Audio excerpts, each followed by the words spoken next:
Welcome back to English Cat. Today's listening practice is all about talking about your daily routine in English. I'm Emma, and as always, I'm here with my great friend and co-host, David. How are you doing today, David?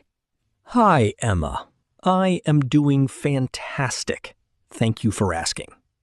I am really excited about today's topic because everyone has a daily routine. No matter where you live in the world, you wake up, you do your daily activities, and you go to sleep. It is something we all have in common, which makes it perfect for practicing our English listening skills. Absolutely, David. When you learn a new language, being able to talk about your ordinary, everyday life is so important. It helps you connect with people.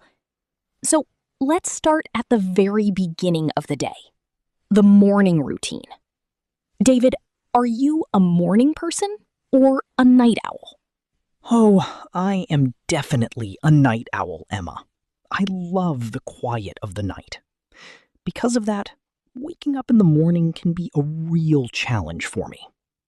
My alarm clock rings at 6:30 a.m. every single day. And do you know what I do? I hit the snooze button. I hit it at least 3 times before I actually get up. Oh no. See, I am the exact opposite. I am a total morning person. I love the morning. I usually wake up at 6 a.m., even before my alarm clock goes off. My eyes just open and I feel ready to start the day. The very first thing I do after I get up is make my bed. If I don't make my bed, I feel like my whole day is messy. Wow, you are so organized, Emma. For me, making the bed happens much later. Or sometimes, honestly, not at all if I am in a rush. After I finally crawl out of bed, I walk straight to the bathroom. I brush my teeth and wash my face with cold water to help myself wake up. Then I take a shower. I prefer a warm shower in the morning because it relaxes my muscles and prepares me for the day ahead. A warm shower sounds nice, but I actually prefer a quick, cool shower. It gives me a lot of energy. After my shower, I get dressed. I usually choose my clothes the night before, so I don't have to think about it in the morning. It saves me so much time. What about you? Do you spend a lot of time deciding what to wear? Not at all. I usually just grab the first clean t-shirt and pair of jeans that I see. After I get dressed, it is time for my favorite part of the morning, breakfast. I cannot function without breakfast. I usually have a big bowl of cereal with cold milk and a banana. And of course, a large cup of black coffee. I need that caffeine. Breakfast is important, but my morning routine is a bit lighter. I usually have breakfast around 7:30 a.m. I like to eat some Greek yogurt with honey and fresh berries. Instead of coffee, I drink green tea. I like to sit by the window, drink my tea, and look outside. It is a very peaceful moment for me. Think about your own daily routine, listeners. Do you prefer coffee or tea in the morning? Do you eat a big breakfast, or do you skip it? You know, Emma, speaking of morning routines, I had a really funny experience last week. I woke up late because my phone battery died during the night, so my alarm didn't ring. I woke up at 7:15 a.m., and I had to leave the house by 7:30. I was running around like crazy. I brushed my teeth while putting on my socks at the same time. I accidentally put my shirt on backward and didn't notice until I arrived at the office. My coworker had to tell me. Oh no, David. That sounds so stressful, but it is hilarious. I think everyone has had a morning like that at least once. Can you relate to this, listeners? Have you ever rushed out of the house with your clothes on backward? It is all part of life. Well, once our morning routine is finished, it is time to move on to the next part of the day. Let's talk about work and study. Now that we are dressed, fed, and fully awake, it is time to talk about the main part of the day for most adults and young adults: work or school. For me, after I finish my breakfast, I leave the house at around 8 a.m. to go to work. I commute by train. My commute takes about 45 minutes. 45 minutes on a train can be long. How do you spend that time, David? Do you just look out the window?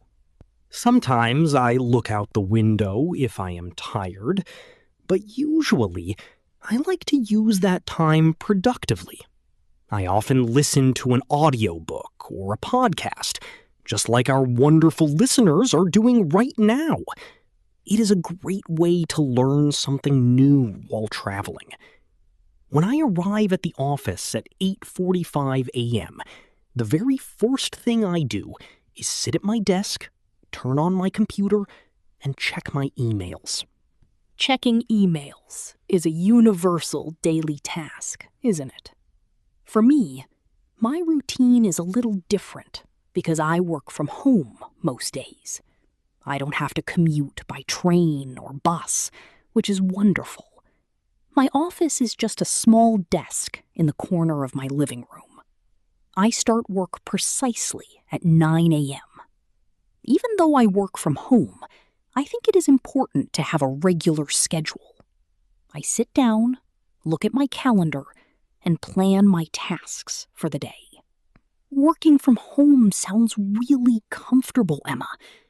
But don't you feel a bit lonely sometimes without coworkers around you? Sometimes I do, but my day is actually filled with human interaction. For example, at 10 a.m. every morning, I attend meetings online. My team has a short video call to discuss our current projects and share our ideas. We talk about what we need to accomplish by the end of the day. It keeps us connected. What about your morning at the office? My morning at the office is usually quite busy. After I check my emails, I usually have to write reports, answer phone calls, and talk to clients.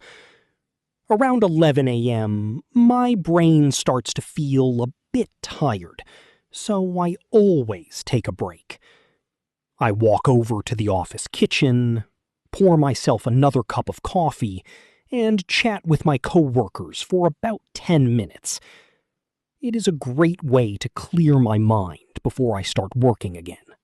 Breaks are so necessary for productivity. If you study or work for hours without a break, your brain just stops working efficiently. I do something similar. At around 11 a.m., I stand up, stretch my arms and legs, and walk around my apartment.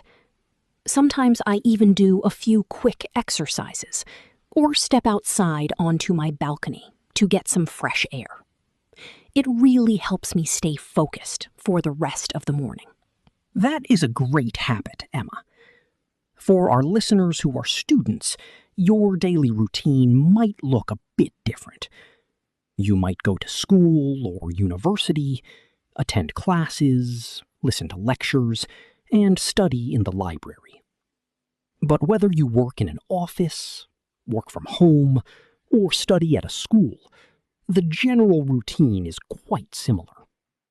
We all have daily tasks that require our focus and energy. Exactly. Think about your own schedule. Do you commute to work or school, or do you stay at home? Do you attend meetings or classes in the morning? It is interesting to compare how different people spend their productive hours. And after a few hours of hard work or study, there is one thing we all look forward to: lunch. Let's talk about our afternoon routine next. Lunch break. My absolute favorite hour of the workday. At my office, most people have lunch at 12:30 p.m. There is a nice cafeteria on the ground floor of our building, so my colleagues and I usually go down there together. We buy our lunch and sit at a big table to eat and talk about our lives outside of work. That sounds very social, David. What do you usually eat for lunch? I try to eat a balanced meal. Often, I have a chicken sandwich, a small side salad, and an apple. Sometimes, if I am feeling lazy, I just bring leftovers from the dinner I cooked the night before. Eating leftovers is a great way to save money and time. What do you do for lunch since you work from home? Since I am already at home, I usually cook something quick and fresh for lunch around 1 p.m. I love making warm soup or a big pasta salad with lots of vegetables. I think it is important to step away from my computer during lunch. I never eat my lunch at my desk. I always sit at my dining table. And sometimes I read a chapter of a book while I eat.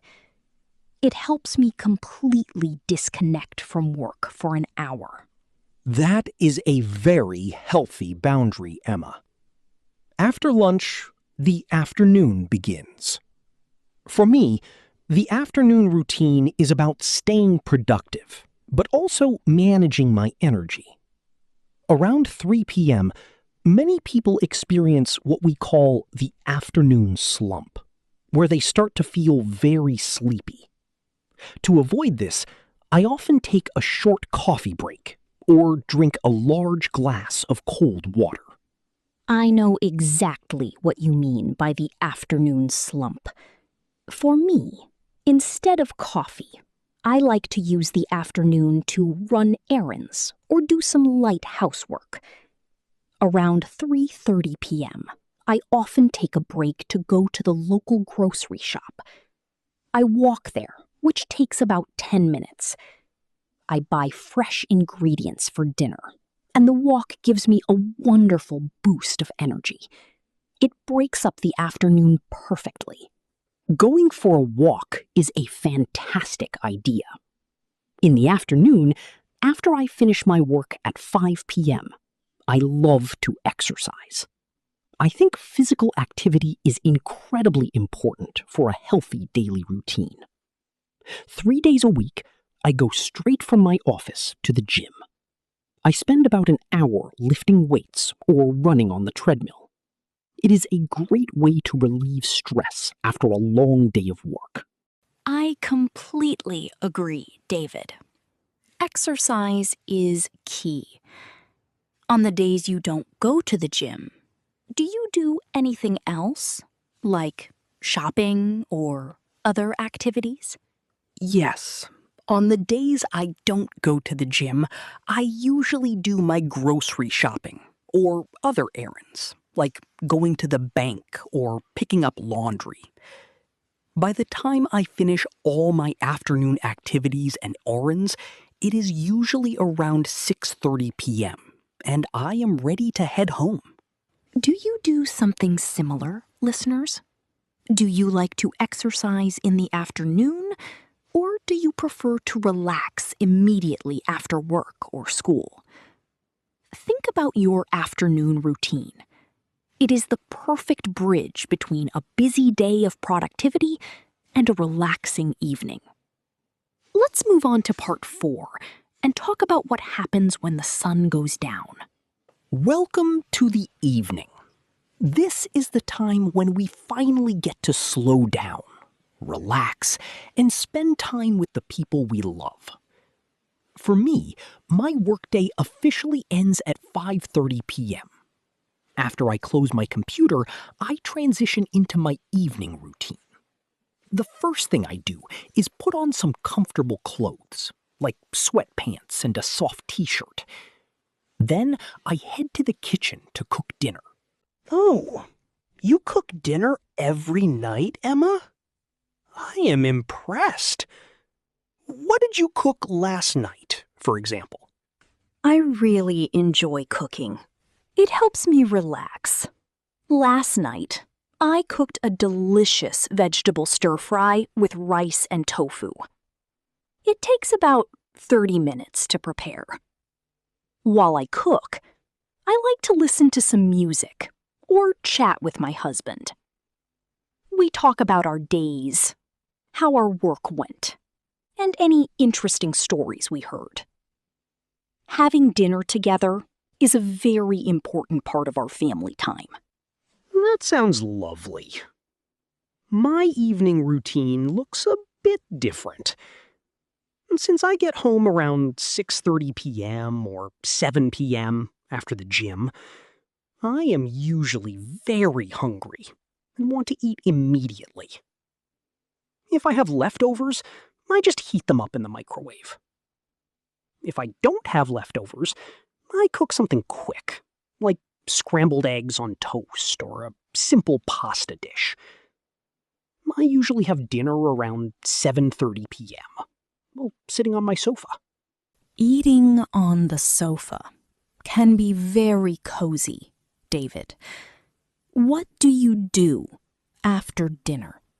How do you spend your evening, hobbies, and leisure time? After dinner, I love to relax. My favorite hobby is watching TV or streaming a good movie or series. Right now, I am watching an exciting mystery show. I usually watch 1 or 2 episodes. It helps me forget about work completely. Sometimes, if I have some extra energy, I also spend about 30 minutes practicing playing the guitar. I am still a beginner, but I practice a little bit every day. That is wonderful, David. Practicing a hobby for just 30 minutes a day can lead to great progress over time. For my evening routine, after we finish dinner, my husband and I clean the kitchen together. We wash the dishes and wipe down the counters. Then I like to engage in some quieter hobbies. I am not a big fan of watching TV every night. Instead, I prefer to read a book. I love fiction, especially historical novels. I can sit and read for an hour without looking at my phone. Reading a book sounds like a much healthier way to spend the evening than staring at a screen. It is so important to find a balance between work and personal life. Our daily routines shouldn't just be about working, studying, and doing chores. We need to make time for things that bring us joy and help us unwind. You are absolutely right, David. Balancing work and personal life can be difficult, especially if you have a busy job or a family to take care of. But even finding just 15 minutes an evening to do something you love, like reading, playing an instrument, or meditating, can make a huge difference in your happiness. Think about your own evening, listeners. How do you unwind after a long, busy day? Do you watch TV, cook a big dinner, or practice a hobby? Whatever you choose to do, the evening is all about preparation for a good rest. As the night gets later, our routine changes once again. Let's move into our final section, Part 5, where we will talk about our night routine and review everything we learned today. We have finally reached the end of the day. The night routine is all about preparing your body and mind for a good night's sleep. For me, my night routine starts around 10:30 p.m. I turn off the TV, turn off the main lights in my living room, and make sure all the doors are locked. Then I head to the bathroom to prepare for bed. Preparing for bed is crucial for getting quality sleep. What are your specific healthy habits before sleep, David? Well, first, I brush my teeth again, of course. Then I wash my face with warm water this time, and I apply some moisturizer because my skin gets dry. After that, I change into my pajamas and get into bed. I try really hard not to look at my smartphone once I am in bed. The blue light from the screen makes it difficult to fall asleep. Instead, I just close my eyes, practice some deep breathing, and try to get some sleep. I am usually asleep by 11:15 p.m. Not looking at your phone is a fantastic habit, David. I do something similar. My night routine starts a bit earlier, around 10 p.m. I turn off all screens and electronics. I like to drink a small cup of warm chamomile tea, which is very calming. Then I brush my teeth, wash my face, and put on my pajamas. Once I get into bed, I like to read a few more pages of my book under a soft lamplight. Reading makes my eyes heavy, and I usually turn off the light and go to bed by 10:45 p.m. I always aim to get 8 hours of sleep every night. Getting enough sleep is so important for our health and energy for the next day. Now, since this is an English listening practice podcast, let's take a couple of minutes to naturally review some of the key daily routine expressions we used throughout our conversation today. That is a wonderful idea. Let's see how many we can remember. We started our day in part 1 with expressions like wake up and get up. Remember, wake up means you open your eyes, and get up means you actually physically leave your bed. Then we talked about personal hygiene, brush my teeth, take a shower, and get dressed. And we can't forget the most important meal, have breakfast. Exactly. Then, in part 2, we moved on to work and study. We used phrases like go to work, commute, check emails, attend meetings, and study. These are all standard activities that happen during our productive hours. In part 3, we focused on the middle of the day. We talked about how we have lunch, take a break to refresh our minds, run errands, and exercise to keep our bodies healthy and strong. In Part 4, we described our evening activities after returning home. We used expressions like cook dinner, relax, watch TV, read a book, and spend time with family. And finally, here in part 5, we discussed how we prepare to go to bed and get some sleep so we can wake up refreshed tomorrow. Listeners, think about all these useful expressions. We encourage you to practice speaking about your own daily routine using these words. Try describing your day from the moment you wake up until the moment you go to sleep. You can even practice saying it out loud in front of a mirror or writing it down in an English journal. Yes. Practicing is the absolute best way to build your confidence and improve your English skills. We are so proud of you for completing day 2 of our listening practice challenge. You are doing an amazing job. Thank you for listening to English Cat. See you tomorrow for day 3 of our English listening practice challenge. Have a wonderful day or night, wherever you are. Bye-bye. Goodbye, everyone.